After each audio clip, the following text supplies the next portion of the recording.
నరసరావుపేట కోడెల స్టేడియంలో ఒంగోలు జాతి ఎడ్ల ప్రదర్శన భారీగా తరలివచ్చిన రైతుల మధ్య చివరి రోజైన 7వ రోజు ఎంతో కోలాహలంగా కొనసాగింది.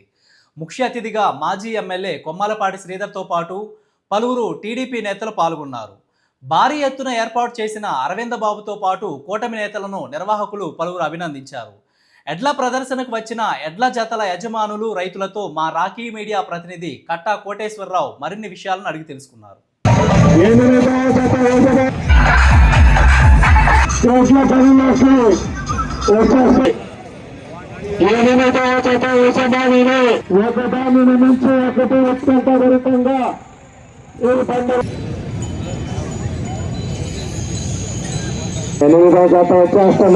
చందన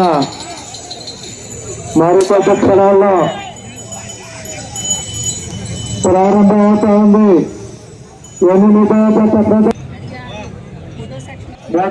రైతుల నుండి కొన్ని వివరాలు తెలుసుకుందాం. ఎడ్లపాట మండలం సొరస రైతు ఉన్నారు మనతోటి. సార్, మీ అనుభవాలు చెప్పండి. ఈ పెంపకంలో వచ్చేటువంటి సమస్యలు ఏముంటాయి? ఈ అసలు మెయింటెనెన్స్కి ఎంత ఖర్చు అవుతుంటుంది? ఈ పెంపకాలు దాదాపుగా ఇది 40 ఏళ్ళ పెట్టి మేము ఎద్దులు తోలుతున్నాం.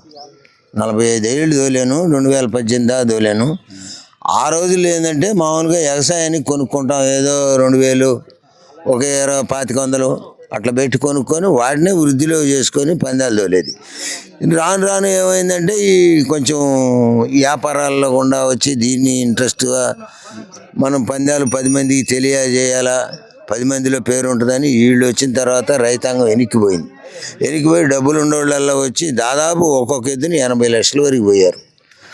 2000కి జతను కొని పందాలు తోలాం. చిన్న సైజు నుంచి పెద్ద సైజు దాకా తోలాం. చిలకలూరుపేట దాకా గణపారంలో జొన్నలగడ్డ తోలాం. ఏది 2000కి కొన్న ఎద్దులే, 22 ఎద్దులకు కొన్నాయి. అడుసుమల్లి, జొన్నలగడ్డ, గణపారం అన్ని పందాలు రెండో సైజు పెద్ద సైజులో కూడా తోలినాయి. అయ్యే ఎద్దులు ఇప్పుడు 2 కోట్లు దాకా పోతున్నాయి ఎద్దులు. ఈ ఎద్దులు చిన్న రైతులు ఏం చేస్తారు? ఇంకా పందాలు రైతు చేయలేడు. రైతు పందాలు చేయలేడు, పొలము చేయలేకపోతున్నాడు. రైతు ఎందుకు పొలం చేయలేకపోతున్నాడు? పిల్లలు ఏమంతానే చదువులు పోయారు. ఊళ్ళో ప్రతి ఒక్క ఆ కులం లేదు, ఈ కులం లేదు, అన్ని కులాల వాళ్ళు కూడా చదువులే.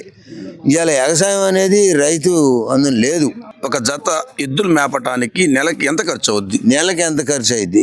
ఉలవలు 14,000 అమ్మినాయి, ఇవాళ 4,000 అమ్ముతున్నాయి. దాన్ని కరెక్ట్గా చెప్పలేము.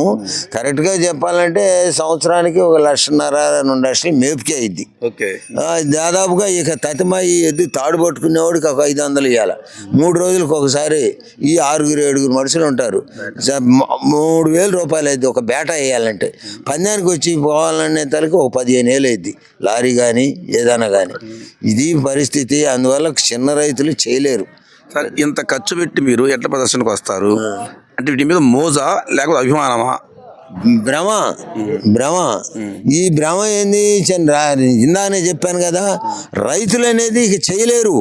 రైతు కూడా ఎవడన్నా నాబోటోడు వెనకేదో చేసాంలే ఇప్పుడు కూడా చేద్దామని అంటే అది 500 ఇస్తేనేమో మన దగ్గర లేవు. ఎవడన్నా 500 ఈటాని పాలు మాలినా కూడా వాడు తాగితే నేను ఒప్పుకోను. మీ ఎడ్డు ప్రదర్శనలు ఉన్నాయి ఈరోజు? లేవు. మీరు ఎవరితో వచ్చారు మామూలుగా వీటికి? నేను మామూలుగా చూడటానికి వచ్చాను. ఎమ్మెల్యే గారు మనకు బాగా ఫ్రెండ్స్. ఓకే. మనం చిన్నతనం నుంచి ఎమ్మెల్యే గారి ఇంటి చుట్టే నేను ఎద్దులు తోలేది బేటాలు. ఎలా ఉన్నాయి ప్రదర్శన? మీరు గమనించి ఉంటారుగా. ప్రదర్శనకి చాలా బాగుంది. సార్, మీరు చెప్తారు కొన్ని ఏమన్నా? ఒక రైతు దగ్గర ఎద్దుంటే బాగా కుశాలుగా అందరం వచ్చి ఓరిక తోలాం. ఇవాళ పరిస్థితి అట్లేదు. ఇవాళ డబ్బు పెట్టాలంతా. ఇవాళ డబ్బు పెడితేనే రైతాంగంగా మటుకు ఏ పని చేయటానికి లేదు. అట్ట వచ్చింది వ్యవహారం. ఇవాళ పసిపిల్లగాడి కంటే ఎక్కువ తిండి ఎద్దులకు పెట్టి అంత టెన్షన్ తెచ్చి అంత పోటీలు పడుతున్నారు.